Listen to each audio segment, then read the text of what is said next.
Good evening, everybody. Welcome to another Less Music, More Music live stream. Tonight we have Linear, or two of the five members of Linear with us. We have Jack and Jacob. Thank you very much for coming in, guys. That's okay. Thanks for having us. Can I start with a couple of easy questions? Yeah, go ahead. What's the best rider you've ever had? The best rider? Yeah. What's the best rider? I did quite enjoy when we played at the O2. We played in the second room, the one that's it's really big, but it's not the main room that they used to have propaganda in, and they have, because it's the O2 obviously, they have a really sick backstage, and you know it's sick because there's just loads of doors that lead to certain rooms, and one of the rooms is not like an office room, and there was just buckets full of ice, full of different beers. That was a really nice show, and I liked the rider. Actually, that was the first time I had a Foster's Radler.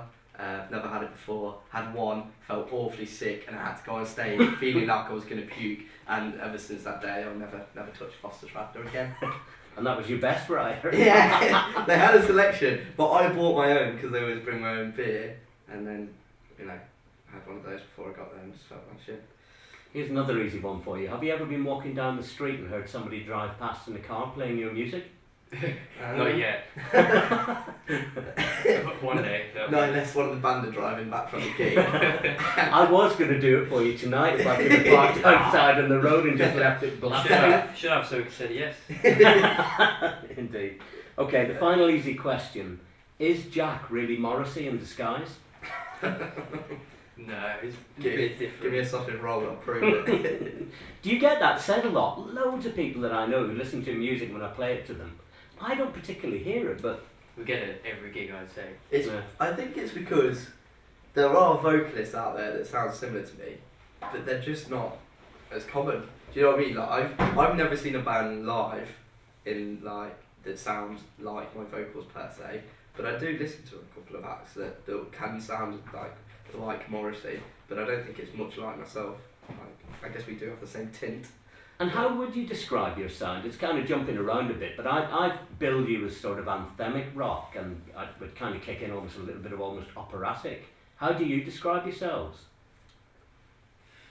It's hard to genre. I like when it comes to I like to separate me from the music. So when people ask me, I'll say kind of bluesy rock and roll, going a little bit more down the alternative route, and then I add me into the equation, and then I start going down the operatic rock, because it does have a big influence over the whole thing. My vocals are quite powerful on the music, so it's really hard to say. It's hard to merge. Yeah. You know what I mean? The sound of the music and then the vocals. We don't really aim to be in one. No. We don't want to say we want to sound like these guys.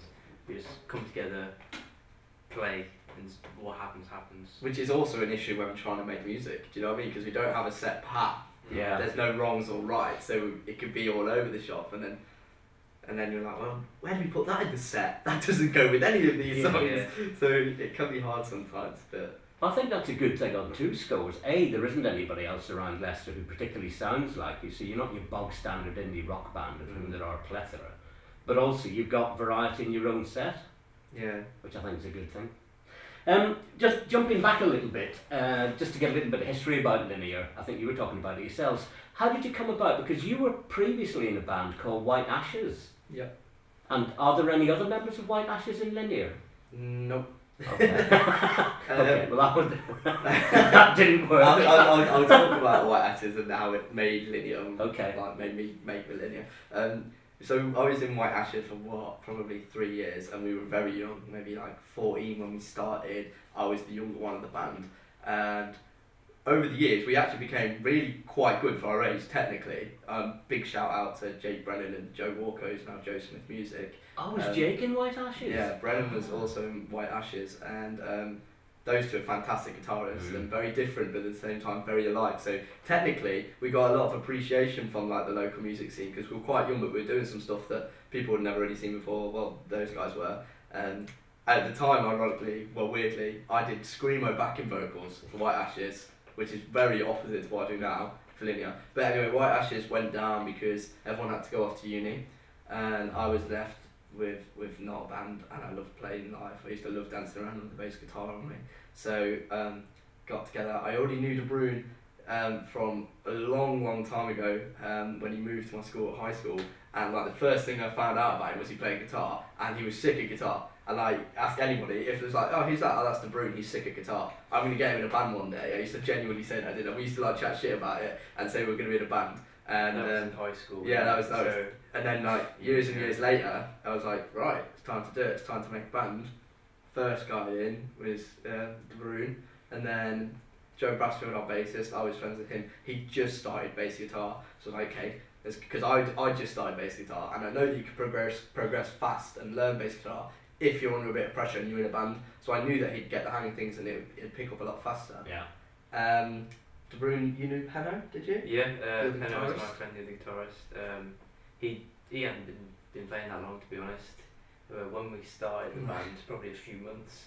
And if we look at Penno now to compare when we had our first practice, it's just incredible how far he's come. I was going to make that comment actually. Of one of the things you notice the progress of a band, and Penno probably of everybody is he's matured and he's so much more confident on stage now. Yeah, definitely. Different musician to when he first started. And Garrett, Brasso knew him, and it was just the same. Just started playing drums. None of us knew Garrett. I don't think. No. You know Garrett. No. He was just like this phantom that we didn't even believe existed. Like Brasso would just go, oh, I know someone. I do PE with him. He plays drums. And oh, shut up, no you don't. And then eventually he came down like, and we were like, right. It was at the band practice, wasn't it? First time we ever met him. And I never spoke to him before. He just came he along. just sit in a drum kit like this. We always say he's a bit of a caveman because he doesn't talk. I don't know. He's a drummer, isn't he? Yeah, he's a good one though. Yeah. And when was that then that you actually first got together as a five? And maybe it gotta be. It was in college, so we were 2012, 2013. I think it's definitely 2012 because I saw you at OBS 2012. Oh shit! 2012 then. I think OBS was like our third, fourth gig. Yeah. Yeah. So it must have been 2012. Yeah. Ah. Shit, that's so long ago. And it's just pure coincidence that all your names start with J. Yeah. It wasn't a plan. You should be called the There was 5 a J's. big argument about it called being the 5 J's. So Oh, was just it? the J's, that's what I wanted to call it. But then that just gave out the impression of just a joke. Yeah. So where did the name Linear come from? It came from me. When I was still in education, I had to do TV and like not media, TV as a subject, and they were talking about linear storylines, you know, being basic, and I was so bored in this lesson. I was like, this is just a linear lesson. And I remember thinking to myself, everything's so linear. Like I was in a really bad mood, and I thought that's actually quite a nice name. So I was thinking, I remember I was writing names down on a book at the time when I overheard it as the teacher was talking about linear storylines. I was like, I like that, because sometimes obviously it means basic, straight line, linear, whatever. And I thought, we could play on it a little bit and maybe people see that we're not just linear and generic, but it's got a ring to it now. It's kind of lost its meaning 5 years down the line. No, it hasn't. And did you have to sell it to the band or did everybody else go for it? Just went for it. Yeah, I think Didn't have any said other it. better Sounded good. ideas. Yeah, we were struggling to find a name, and linear sounded pretty good. So you got together in early 2012, and by, I think it was March 2012, when I saw you at the OBS Heats, you had that set of music put together. Yeah, we did really well when we first started out. We were smashing out songs. We did it with covers first, even the OBS thing. I think even our covers sounded relatively unique because we were kind of a weird set band. Didn't really know what kind of music we were or whatever. So they weren't just so generic, even though looking back at it, they were probably shit. I can't remember what we sounded like. Well, you still do Pride, but people don't particularly. It's not a common song, is it? No. So people don't necessarily twig it to cover. Yeah, well, one of the first covers we did was Get Free by The Vines, which is, when it gets going, it's a pretty heavy song. Really? But then at the same time, we were writing our songs and we came out with one called Sticks and Stones, which is a kind of classic, slowy rock kind of song. We were playing those at the same time. That was it for us, I think. Sticks and Stones, to this day, like we'll play it later for you guys. People love it, and it was our first ever track, so it was really good for us to make something that people really enjoyed. And thought, that's one of yours. That's really good. So it gives you a little bit of faith in yourself, and we're like, okay, we can use this, build a set around this. We can take from it. And I still remember making that track, which is weird because I remember playing the riff and then you going, that sounds good. Where can we go from there? And that was in his one of the early practices, wasn't it? I hesitate to ask you about how you come up with songs, because one time at the O2, you told the story, I think it was for Casting Letters, that you all went into the toilets 20 minutes before your set. It's and a Darren story. Came out with a song, so I don't know what you do in the toilets. That's like 2 stories merged into one. Yeah. That was when we went to Huddersfield to record, I think it was, and getting to the recording studio was a trek, and we all needed to go to the toilet for shit. And so it's just 3 cubicles, and we're all just sat in this cubicle, and I'm not wanting to talk about it, to be honest. But in 3 cubicles you came up with a song. Yeah, no, I think maybe you and Penno weren't in the cubicle, so maybe these guys made the track. I don't remember. Casting Letters was, and still is, my favourite track ever. Do you remember making it? Yeah, I remember. I was sitting in my kitchen actually, and I was just playing guitar, recording a few bits, and I played it back, and then that riff sounds quite nice actually. And then I pitched it to these guys. They liked it. Went for a dump. Came out and said, "I really like it." So toilets are quite a big part of Linear's songs. Get to meditate and think about things. So your songs, does it usually come from a riff to start with, or does it ever come, because you're quite into lyrics, aren't you, Jack? Does it ever come from you coming up with a lyric and building a song around a lyric? No, not particularly. I'll write lyrics to like songs I'll make in my head. Yeah, I'll just forget whatever the sounds I'm hearing in my head, and I can put them down to different things. But let's not talk about my lyrics yet. It's a whole little. But in terms of songs, I would say that it always stems from De Bruyne or Penno, or possibly Brassfield, but nearly always De Bruyne or Penno.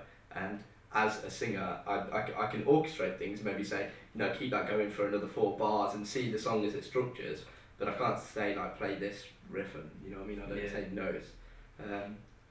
It's the best thing for me when I watch him, like, make a riff, and then maybe Penno will be like, yeah, I like that, and then suddenly everyone's looking at Brassfield, and if he likes it as well, I'm like, we can actually do a practice and make a song. But then sometimes it's just like, no, that's shit. We're like, back to basics then, just get rid of that. Another 30 minutes trying to make something that works. Because there is a song in your set that Brassfield censors, isn't there, or stops you playing? Yeah, that's the kind of classic rocky country kind of vibe that Brassfield doesn't really like. No, that's our beginning, and like we were very like that early stages, and then we, as we grew a little heavier and a little bit more complex in terms of song structures, that's more Brassfield side of the music. So some of it, I like playing Apprehend. It's called Apprehend, and that's on our EP, by the way, so you can hear it. And you were able to play that because our very own sound man here, Mr. Joe Doyle, was with you at Firebug.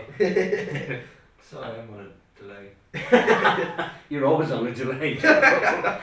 And because Brassfield wasn't there that night, you played it, didn't you? That's true. Yeah. It's a nice little cheeky treat. It's one of my favourites, I'd say. Yeah, it's nice. I like it. It's nice. Okay, could we trouble you to play us a song then? Yeah, no problem. Yeah. Start off with one, thank you very much. We'll play Casting Letters. Yeah, sure. We'll play Casting Letters. Lovely. Which is title of our EP. It's all free, by the way, so we'll give you the information later.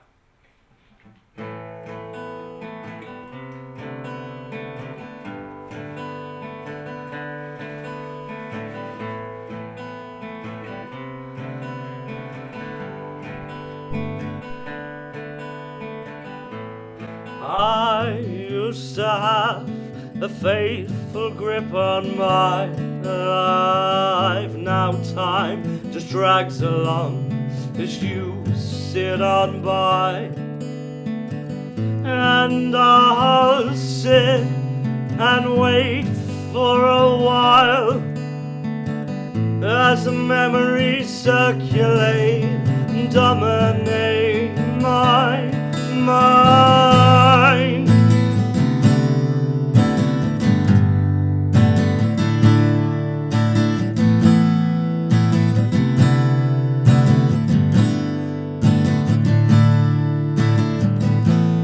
I seem to bring everybody down around me. I'm the one with the noose who tries to smile while he's joking. You need not care or wonder where I am.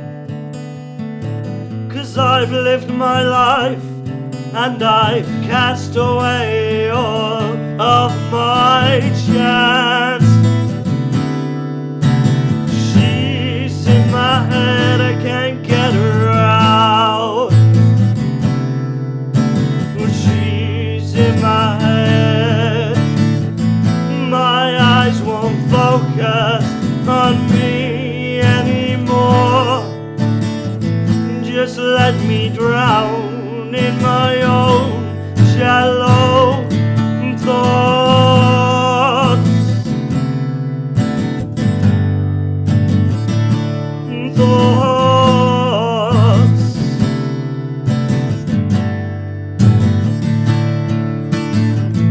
These eyes won't focus. These eyes won't focus.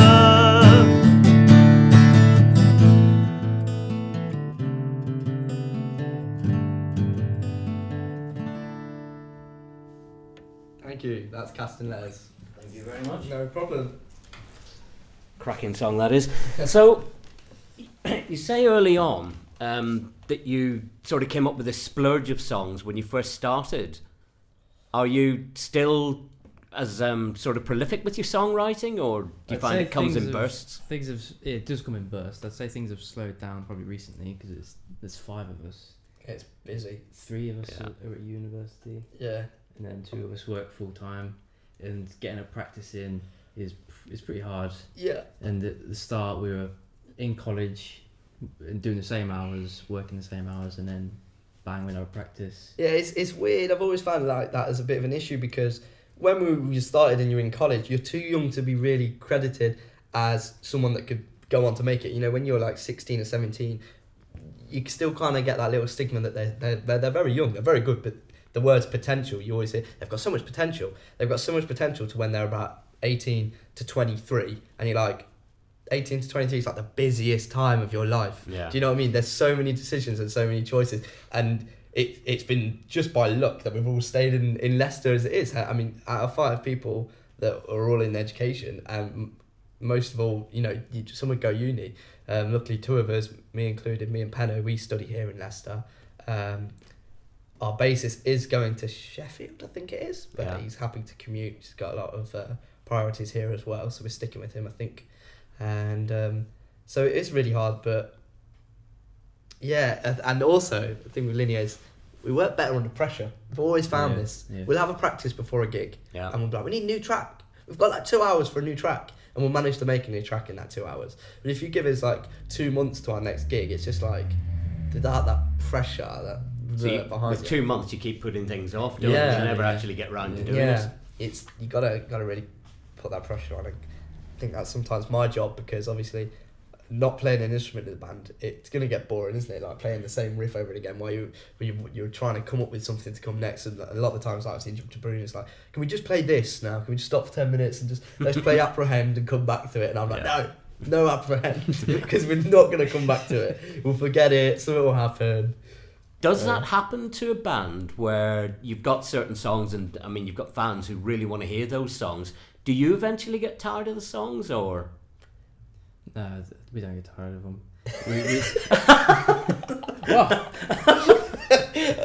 No, we don't get tired of playing them. We like playing our songs. It is difficult to make new ones at times. But if the crowd wants it, our old songs. Then we'll play. Yeah, I think it comes to a point where sometimes we've got more songs than fit into one set. Yeah. So there'll be arguments over like, I don't want to play that one, I'd rather play this. And we're like, we played that last week, and he's like, well, you know, and then it gets to an argument like that. Sometimes like when we judge a gig on like the place and the crowd, let's say if you're playing in a place where the atmosphere is buzzing, it's not always a great choice to play Sticks and Stones. But yet everyone is like wanting to play it, but you know that it's a bad choice even for them. Yeah. You know what I mean? That's a hard decision for us to make.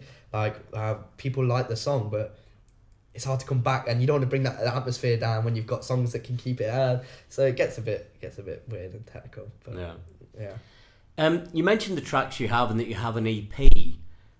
We've got some researchers, and they told me that Michelangelo finished painting the Sistine Chapel quicker than it took you to record your first EP. I don't know if that's true or not, and I might just have made that up.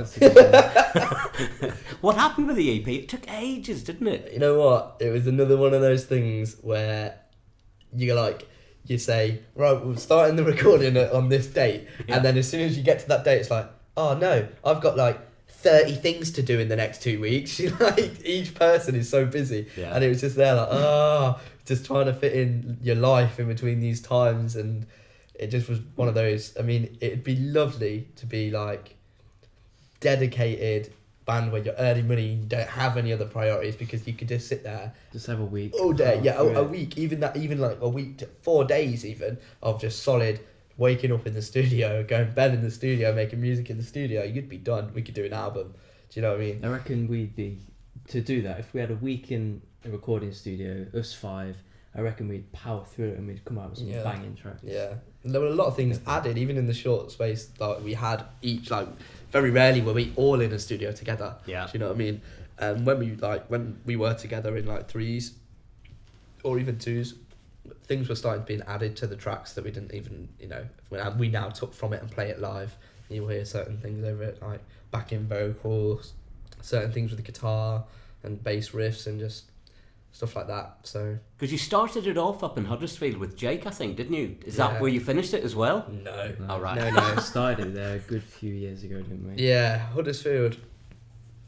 Well, it's Huddersfield. It's so far away. Do you know what I mean? Big to get commute. And then there was issues up in Huddersfield with the studio itself. That was kind of out of our hands. That was, so we had to kind of relapse. And I think by that time it was like, I think it was exam season or something like that. And I think we got there and it was the university, and we drove to Huddersfield, went to the university, went to kind of sign in, and the front desk was saying, "Oh, sorry, if you're not part of this university, you're not coming in." And we were like, "We've come to make our EP." Yeah, we were with 2 people that studied there and know the studios, and they're fantastic, and I can vouch for them. And then they were like, security guard's not letting you in. And we were all there with all our stuff on, like, what? Do you not see we need to make music? Yeah. What are we Don't gonna you know do? who we are? Yeah. we got around it though, didn't we? We got in there. Yeah, managed to.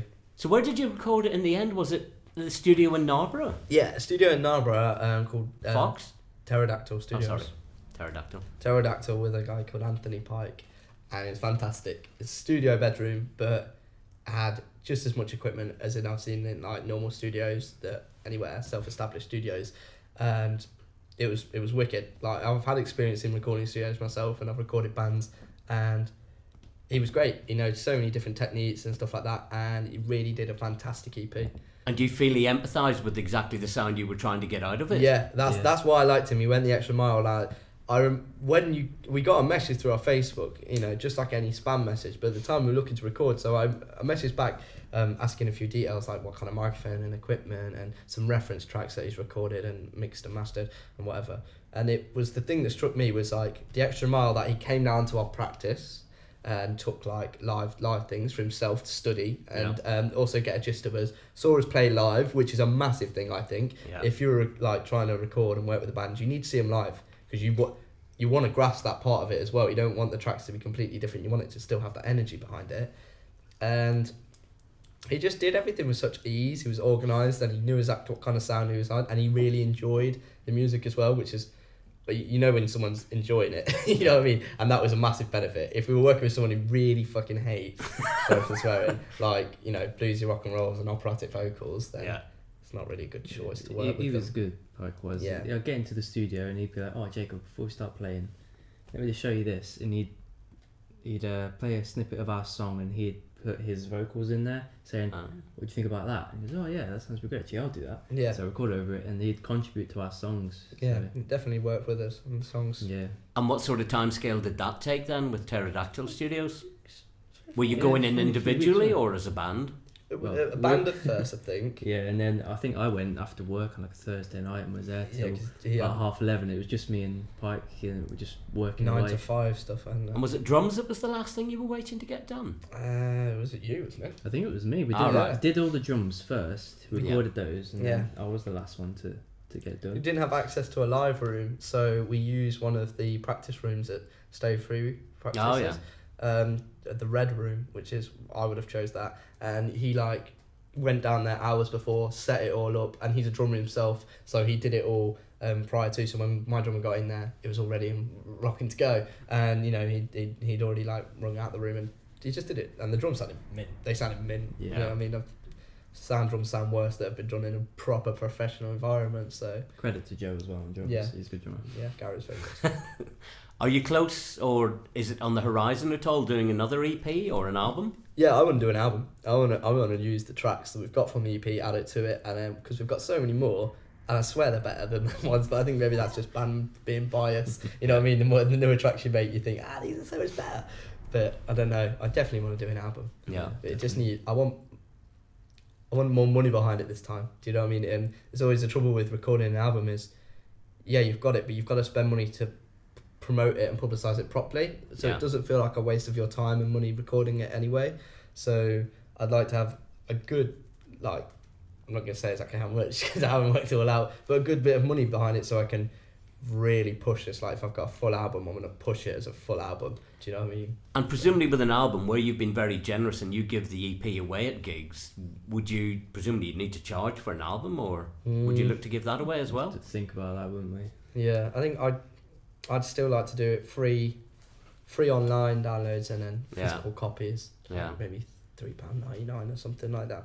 I think it's great that we did the EP for free because it's good when you see bands and they think, oh yeah, I got an EP, but I don't really want to pay $5 for it. You know? No. So to give it away for free it's a brilliant looking kit of CD. The cover on it, I love, and then the The fact that it looks like a piece of vinyl. Yeah, it's not- it's I'd not had just that the- idea for so long. Yeah. Like, didn't even take that long to source. Yeah, I sourced everything and bought it all in batch. The hardest bit was getting money off all you guys. Yeah. Trying to get money off 4 of the band members. And like, because you'd promised them something and they just wouldn't believe it. They're Yeah. like, show me it first. I remember going around to your house now, like, show me, Yeah. take my money. Yeah. Did you do your own duplicating, or did you get it done by somebody else? We did our own duplicating and it's a nightmare. Yeah. Right, Yeah. I had a nightmare of, I don't know if any other band has been through this, but embedding data into an audio CD. So when you put the CD into a CD player, it gives you the track name. Yeah. Now, I thought that was a simple thing. You can do it on iTunes, but no, it's not simple. Right? Standardization has not at all come into play with this. And it's a massive thing with metadata, and there's programs which, like, I've done an IT apprenticeship, right? And I still was just sitting there staring at, like, nothing. I couldn't figure out how to do it. I spent hours and days and days. I tried 3 or 4 different car stereos. One would work, the others wouldn't. It's different. It's a nightmare. Never figured out how to this day. So you got somebody else in the end to do it? No. All right. I couldn't. We had no money left. So I'm lucky mine plays in my car then. Yeah. Does it come up with the track name and everything? Do you know? Oh, I don't even bother looking because I know them. Well, I've got one in my dad's car, one of the first CDs we did, and I think it was fine for a bit, but then after a few weeks, the text had gone into Japanese. It's well strange. I don't know what's going on. iTunes is not very good. Like it looks good, and you'd like it'd say like burn in the audio data, and you'd be like, oh nice, and you take the CD out, put it back in, and then as soon as it reads it, it just says track 1, 2, 3, and 4. Yeah. You're like, what? Even you're not doing it right. Like it doesn't make any sense. Well, at least the names are on the back of the cardboard cover. Before we get you to play another track for us, one thing I meant to ask a little earlier, rewind. As a 2-guitar band, is that something you very consciously wanted from the outset? What, as in 2 guitarists in the band? Yeah. That's a good question, actually. Yeah. We never really thought about it at first, but then if I think about now, if we went down to 1 guitarist in a band, It literally carve our atmosphere up. I Yeah. wouldn't like that at all. No. If It would change your sound dramatically. Yeah. massively. I'd hate it. It wouldn't sound as full or operatic as we keep saying. We've played as a 4-piece in the past. Yeah, Yeah, I think I've seen Through one of issues. them. Yeah, And- I couldn't play, could I? And No, and even if I tried to suggest him the 4-piece, you wouldn't play without Penno, and Penno won't play without him now. Mm. Yeah, so we've decided we're never going to do it. It's No. I Because couldn't it just imagine doesn't do justice to your songs. no, exactly. Yeah. So sometimes you got to make that decision whether to pull out of a gig because you're genuinely not going to be very good. You're not even the band that they booked. Does the promoter want that? And you know what I mean? And so you're not playing with your full heart, half-hearted set by the band. No Yeah. one wants that. So, yeah. No, I wondered about that because I love the fact that you do have the two, and I mean it works with other bands as well where I've seen them where they have more than one guitar. It definitely adds something to the sound. How have you coped then with us asking you to come along and do an acoustic set? Is that something you do very often, or? Oh, you know what? It's half improvisation. I think me and De Bruyne have always worked well together when it comes to being acoustic.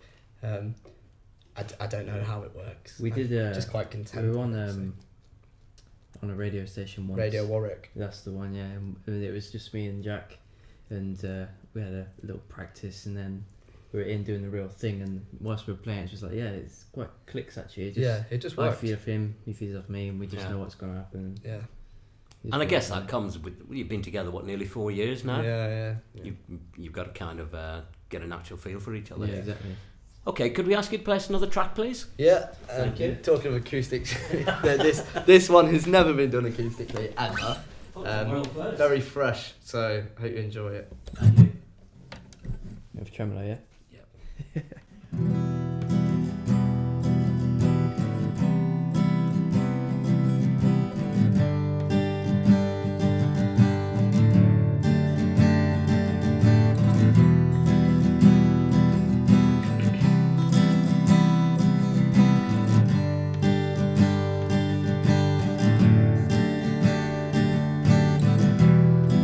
The seasons glow and glow as time rides on, and I'm sad alone.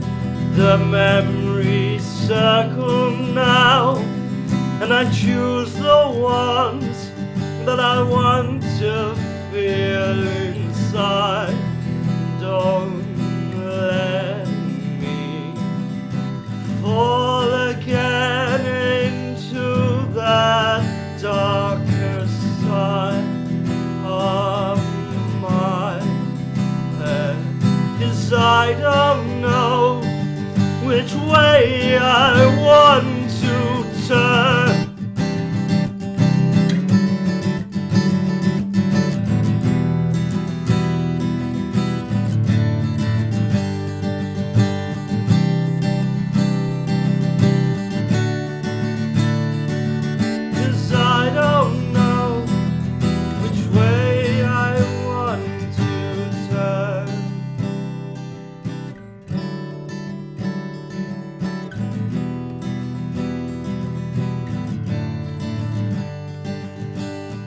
Let's go back to the start where it all began.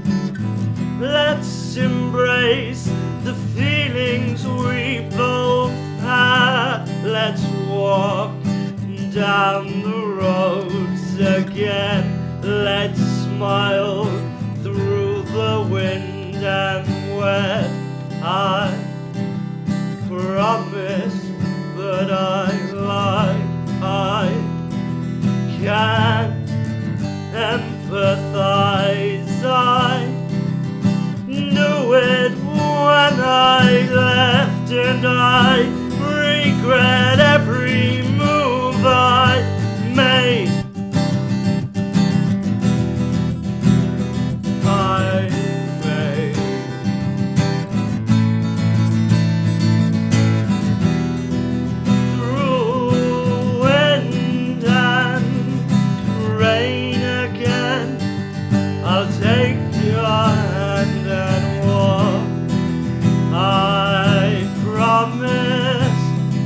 But I lied, and I can't start to talk.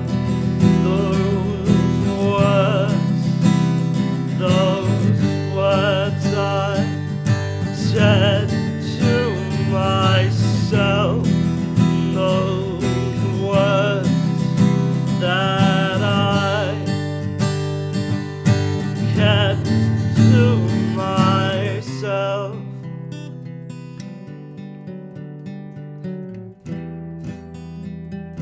Kept to myself those words.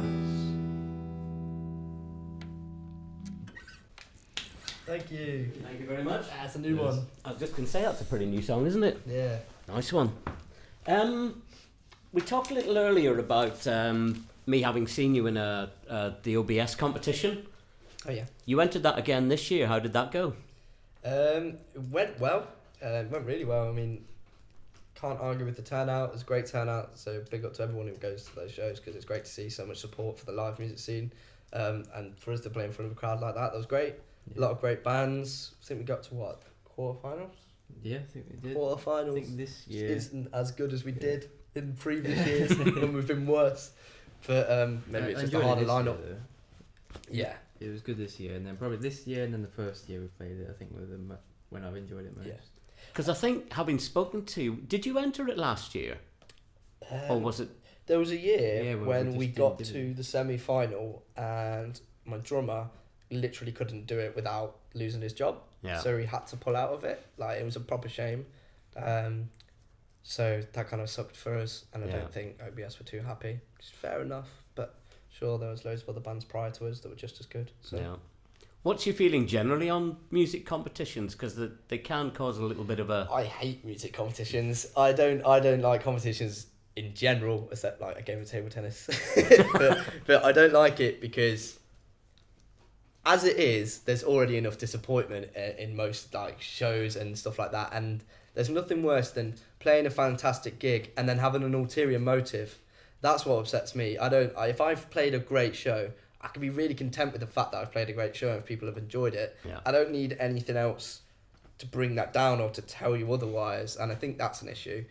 And it can. We were pretty lucky as a young band to get as far as we did in OBS, which is a great confidence boost because we didn't expect it. Yeah. And I'm sure there are bands that have also been demoralised through competitions. Yeah. I've seen bands nearly break up through competitions. We witnessed it ourselves this year. Arguments and stuff like that come out of it.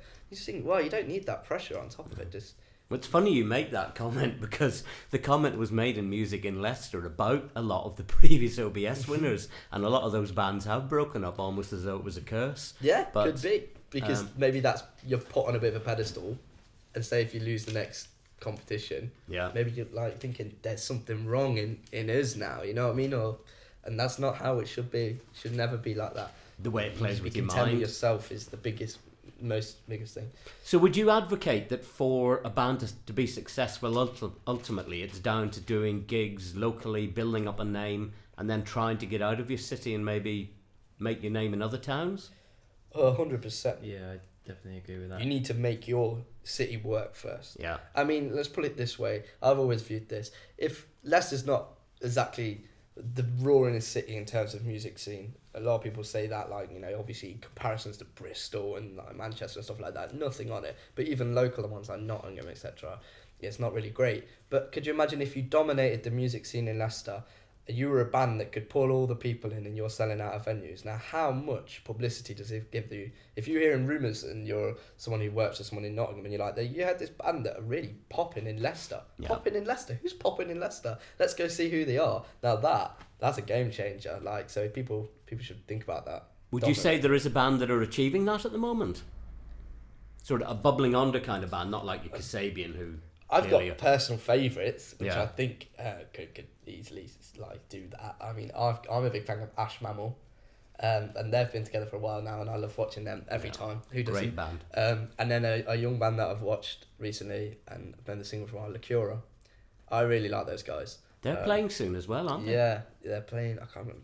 Is it with Surf Clubs or something like that? Yeah. They're great. So if you ever get a chance to check Lacura out, they've also got music online. Both those bands do, Ash Mammal and Lacura.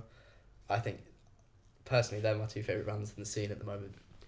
I mean, the one I was kind of thinking of was By the Rivers, who... Oh yeah, of course. I think it goes that saying. Yeah. Yeah. I mean, is that the kind of band that you would maybe aspire to try and piggyback on and think, oh, they're going places, maybe we could get a support slot with them? I know it's not necessarily easy to get it, because probably everybody would like to do that.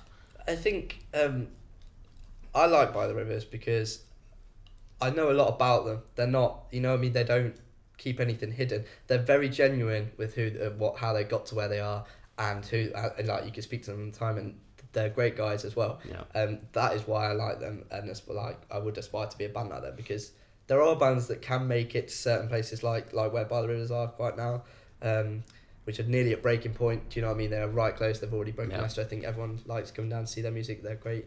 But there are bands that have got there without being so genuine. Do you know what I mean? Like, and that doesn't always really work out. So I think. And do you feel it changes the band and makes them?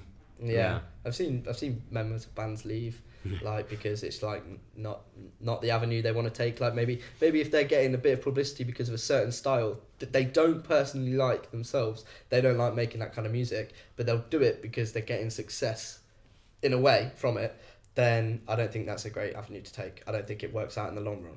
I think By the River's played the long run. They've played the long game, and they deserve where they are. So. And what are your plans for this year? Because last year, in a way, was a bit of a hiatus for you, wasn't it? You didn't do a lot of gigging last year, but you're a lot more active again this year, thank goodness. Yeah. Are you looking to play in any other cities outside of Leicester? Yeah, 100%. We've always been on about that, haven't we? Yeah. How we should push to other areas. It's getting the time because obviously then you depend on an external. Like I do most of the managing in Linear, and then I'm leaving it up to. I've got friends that run like venues down in or work for venues down in London. Yeah. Who've like said they can get us on, and then I'll leave it to them to get someone to message me, and it's getting to the point where now it always happens. I don't know why I expect to rely on somebody else. Always just do it yourself. I think I need to just get up and actually go, right, here's where I want to play, make some phone calls, send some emails, chuck a press packet their way.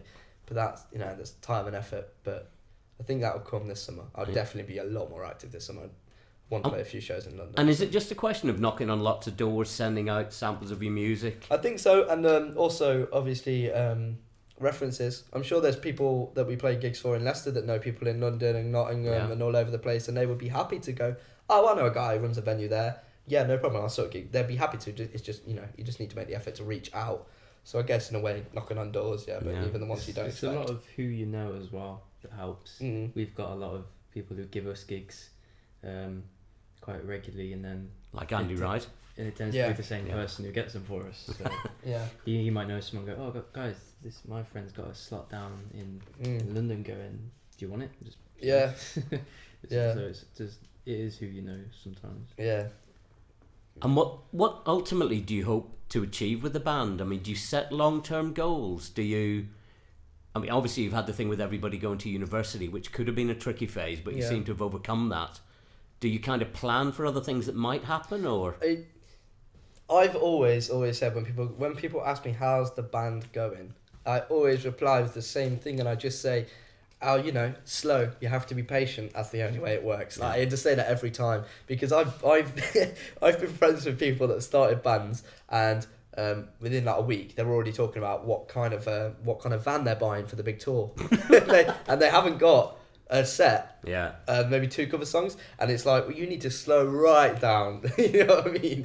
You need to start talking about what kind of tone you're having on your amp before you start talking about that. Yeah. And so I think in terms of setting goals, obviously it's like some people say it's good to have a big plan, a big goal, but I don't think so. I think short-term goals that you get this. I think my overall goal would just to be successful in my own city in a way where I can do a gig and there'll be at least 30 or 40 people at a venue, and we've got a nice section of gigs getting put with bands that could be up and coming or bands that have already made it and they're coming through, and then for us to start branching out into London and other places, but not either perfectly. It'd be to branch out through reference of someone else, not myself. Do you know what I mean? If someone wants to go, I've got a friend in the venue so and so, I think you'd do really well down there. That's great. But that's the overall goal for at the moment. Can I specifically ask Jacob a question? Yep. Sure. You've got and don't make his head too big, a very good frontman in Jack. Do any of the rest of the band think, shit, I wish that was me up there strutting it, or are you all just glad that you've got a really good frontman who does it for you? Well, inside we all say, but before we go on stage, right, let's give it some this time. Let's not just play our music. Let's give a performance, move around a bit, and give a bit of oomph about it. And when we get on stage, we tend to just look at the floor and be a bit shy. And then we look over and Jack's there. He's having a time. And then in a trance. Doing his dad dancing. All the rest of us are shoegazing. Yeah. So that comes with a bit of confidence. If you can feed off the crowd. If there's a good crowd going, I'm like, oh, actually, this riff is good. They're enjoying it. I'm going to enjoy it a bit more. I'll give it a bit more. And then we can play some empty gigs and it's just like, I'm playing guitar, but there's no one here. No one's listening. how can I feed off this? How can I give my full performance? But then Jack seems to put in a smashing performance every gig. So he kind of energises you anyway. I think he goes and closes his eyes, goes into his own place, and then we kind of Totally do. feed off him. Yeah. Yeah. Is that must have been then what got you to take your hoodie off on Friday night? Yeah, I had my hood up on that. I night. like it when he's got his hood up, man. I like it. That was a good one. And then Jack, is it something that you find comes naturally to you as a frontman? Because as you say, you weren't the frontman in the previous band. No, I was. But at the same time, in the previous band, like in a similar way that you said to Jacob just then about the frontman, I sometimes wish I was back playing bass. I used to love because I just used to love jumping around and kind of smashing shit up on my bass and just going crazy on it because you know what you've got to play. Like sometimes when you're singing, there's so many different things that can affect it. You know what I mean? Loads of different things that can affect it. And I didn't expect to be a frontman until afterwards, and I thought, how am I going to get a frontman? That was the first thing that came to my head. I want to play bass again, but I don't know any frontman, so I'm going to give it a pop just to get some music on the go. Yeah. And I didn't sing like this, did I, when I first went into a practice No, it room? was different. Sound like Alex Turner from Arctic Monkeys. I genuinely did. And Yeah. then I got drunk and ended up singing like this, and that's not even a joke. That's exactly how it happened. So it's like the booze liberated Yeah, your inner your inner self. And so I think once upon a time, I only ever used to sing with a microphone stand, and I used to like that. Now I don't use a microphone stand at all, and I'm always walking around and doing some shit, having a dance. Yeah. And And is it something you feel? Does it just come naturally, or do you work at it as think I need to do this for this song, or no, I don't. it just comes with the I always vibe? used to completely disagree with that. Like as a bassist, and I used to enjoy dancing around to the music, and then you'd watch other members of bands, and you'd see how forced it was. That really like one thing is to play music that you don't like particularly playing, Yeah. but people enjoy it. But there's another thing when you're genuinely forcing yourself to jump up and down on a spot or run around a stage like just a shitload of mice have been let free, and Yeah. it doesn't even look like they're enjoying themselves, but they're Yeah. trying to create stage presence, which is ultimately awfully false. Yeah. That's the worst. That's worse than bad music, I think. That really freaks me out. So I'd much rather these guys, feed off the crowd and just get into it themselves than me going, right, dance around for this show or you're out. Because then it just looks so horrible, would it not? It just I've looks seen so a few bands unreal. in the past that have just looked so artificial that You feel in that sorry for form. them because when they get off, they're like, fuck, I didn't want to do that. Yeah. Do what you want to do, man. Don't worry about the audience. Time-wise, we're kind of running on, but that's partly because I'm a big fan. I wanted to chat and find things out. What gigs have you got coming up that, if anybody's watching, we can tell them about? I haven't got too many coming up because I think it's a little dry in between festivals. People are there's so many festivals popping up that people are trying to figure out when's the best time to put gigs on without losing money. Have you got any festival slots? Not as of yet, but they'll probably pop up. Yeah. They always do eventually. But our next gig, which is at the Cookie for Andy Wright on June the 6th, with a band called All Twins. Oh, yeah. They seem really good, but it's going to be such a great gig. I'm really looking forward to it. I love playing at the Cookie, and the band recently been signed by Warner, I think. Or something to do with Warner anyway. Either way, they're at breaking point, do you know what I mean? And it's always good to get to know people like that and watch bands like that. It's a treat if you don't have to pay. Do you go out of your way then to try and socialise, or not necessarily socialise, Have a but chat certainly with- make yourselves known? I will try to, but sometimes when you get the impression off the other band, the touring band, that they're tired and they don't really want to have a chat, Yeah. and sometimes they just immediately like fuck off and get some food. Yeah. And that's fair. You don't want to be like that pushy, weird support act. I don't think it's needed either. And normally at the end of the night when everyone's played and it's a little bit more of a relaxed atmosphere, Yeah. I think that's when you say like, oh, great gig, and they'll say, yeah, great set, and then you just get chatting then. And sometimes you've got time before. It could be either way, but yeah, I think it's definitely worth it to go out your way in a way and just say hello at least, and just swap a few stories.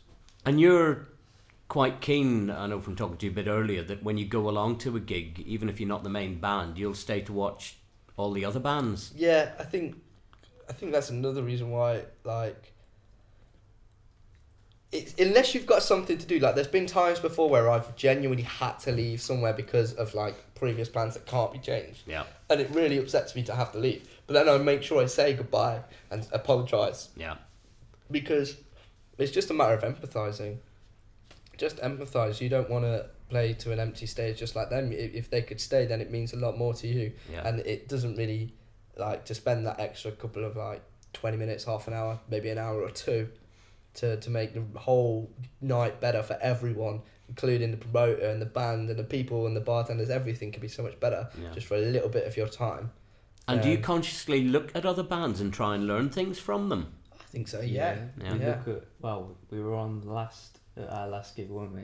So there were 4 bands on before us, and we watched them all, and we were looking at maybe I shouldn't do that. Maybe I can see this guy doing the same thing I do, and think, oh, actually that doesn't look very good. Maybe let me change that a bit. Yeah, So, judging the stage, the sound of the stage, stuff like that. That's all very important.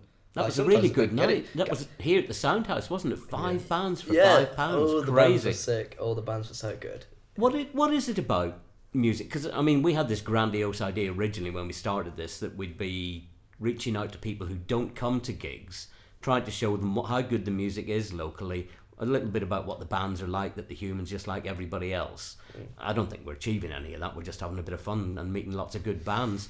But why do you think it is that people don't engage with local music? Because everybody, as they grow up, music's important to them, isn't it? Yeah, I think it's because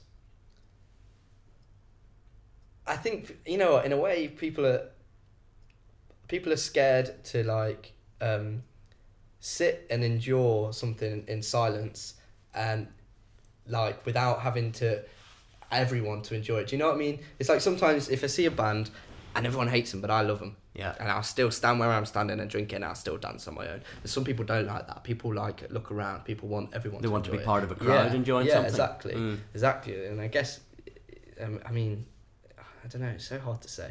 Because you must, I mean, obviously friends can't come to every one of your gigs No. because that can be expensive. You got the booze on top of the getting in. Mm-hmm. But you must have friends who know that you're in a band and know you're pretty good, but still don't come to that many gigs.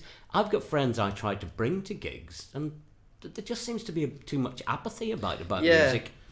Is it because it's so easily available on social media and on the internet now? Is that kind of spoiling things? possibly. It's just because people that don't come to listen to. It's a comfort zone up-and-coming thing, I bands. think, maybe. Yeah, Do you know what I mean? point. Yeah, like sometimes you just need to step up and just go, you know what, I've been wanting to go see a band for ages. I've seen these guys and they're coming through Leicester again. I'm going to force myself to go. And I've seen people do it, and then you'll see them the next week at the same venue. Like, yeah, I'm coming down here quite often now. I'm enjoying it. Do that. There's a very fine line where you can either go towards live music or not. Now, I know people that pay out for Spotify Premium, and will still use, like, you know, listen to a couple of artists, but yet wouldn't dare pay £5 to get in to see a local gig with 5 bands that are playing 6 or 7 tracks each that could be the next thing on Spotify. Yeah. I mean, where's the sense in that? Like, what the hell? Like, Well, this has free rather shows. nicely brought me almost full circle, because I don't know if you noticed I mentioned on one of the things that we put out on Leics Music More Music that you were one of the reasons that this all came about. Because I wasn't really into going to local music much, and I got asked to do a bit of filming at OBS. And I've got to say, my impression was it was going to be pretty average to rubbish. And I was knocked out at particularly your band and another band. Do you remember the Antiloids? Rings a bell. Yeah, they played as well. And I couldn't believe how good the music was. And it's somehow to try and get across to people. I think they think they're going to come along and it's going to be some out-of-tune old drunk in a pub or something. Whereas, to me, the standard of music we have around the city, I think, is brilliant. Yeah. I know a few people who didn't come to our gigs for, say, about 3 years because they thought that the venue we're playing at is going to be full of these drunken people slamming in a mosh pit, going home drunk, some grotty places. But now I've actually brought these people along. It's taken 3 years for them to come, and they've came and seen us play, and they're like, "Oh my god, this is." Yeah, it's very hard You're to on sell that to stage in people. front of all of these people. They're quite, I don't know, you say influenced, shocked, or whatever. But I'll take my mum, for example. She didn't come to see me for a long time. Yeah. And the first time she did, she was like, "Oh my god, that's my son on stage in front of all these people," and I'm really proud. And his music's good as well. So That's a bonus when your music's good. That's Yeah. definitely a bonus because you know, some people are just like, you're in a band. That's so awesome. You're like, you don't know yet, do you? Well, next time you come on this show, you'll have to bring those people who've been convinced that music's good, and we'll get them to preach to more people. We should do like competition, like people that haven't been to a live show in over 5 years. You get, I don't know, free entry to a live show. Well, I did think that was something maybe we could push, but I don't think we got the audience yet to really make it work. But maybe one day. Is there anything else you'd finally like to say? Because we are getting on time-wise, and I know you're going to do us another song. I'd like to say thank you very much for coming along. It's been a pleasure for me. Thanks to Bav and Joe for doing the audio. Thanks to the Soundhouse for putting us up again. And to Greg. And thanks to Jake for standing behind me. No, I think in terms of having something to say, I guess it's going to play off that last question, which is, if you don't go to live shows very often, definitely do surprise yourself. That's the biggest thing. Don't always do so much research into it. I think that was the thing about me and Linear still. People go, oh, what kind of music are you play? And I'm like, I do have an EP online and I will link them, but sometimes I really don't want to. Sometimes I want them to see us live before they have a listen online, because it's completely different in so many different ways. You know what I mean? So surprise yourselves. Take a risk. Spend a There's five. a lot more to come from Linear as well. Hell of a lot more. There's a lot more we So we're much. gonna do. So Excellent. I there's look a lot more forward to music that. come. Yeah, this is we're breaking out of that little bit where we have so many decisions and priorities. Well, thank you very, very much for coming along. It's been a pleasure. No And problem. I think you're going to play us out with one final We're song. going to play you Sticks and Stones by Yeah. Linear on Casting Letters EP.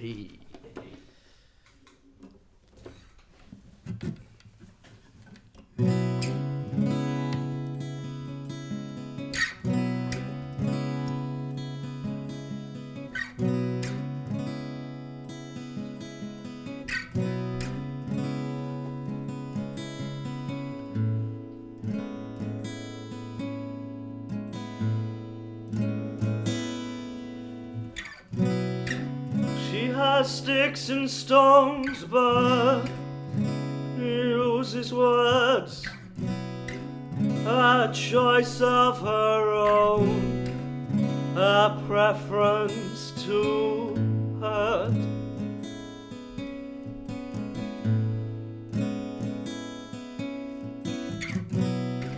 And that place of poison, that place of mine, that distant memory of better times.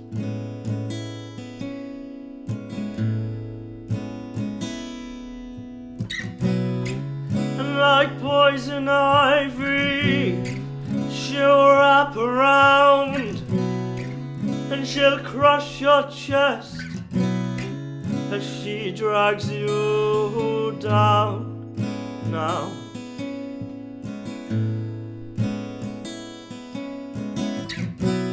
So don't think back at her and remember a smile, and just leave it alone. It'll disappear in a while.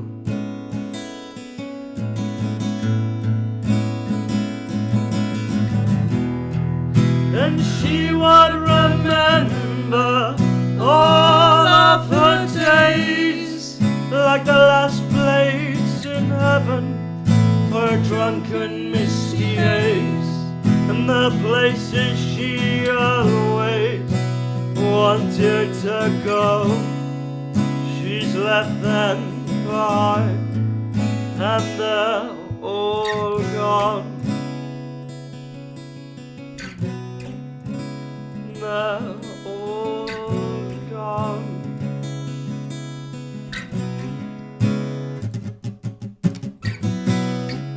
When you look in the mirror and you don't see yourself, and you're just asking questions, 'cause no one ever really tries to help.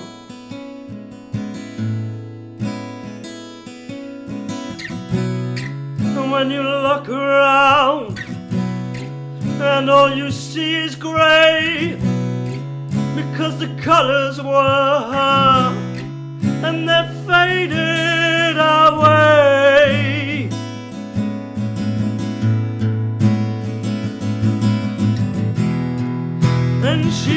and remember all of her days, like the last place in heaven for drunken misty days, and the places she always wanted to go. She's left them behind, and they're all gone now. They're all gone.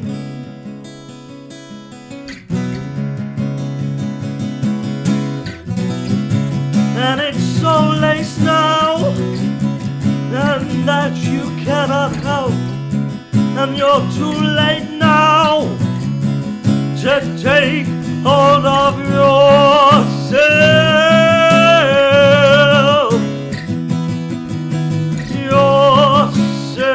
Yourself. For me. For me.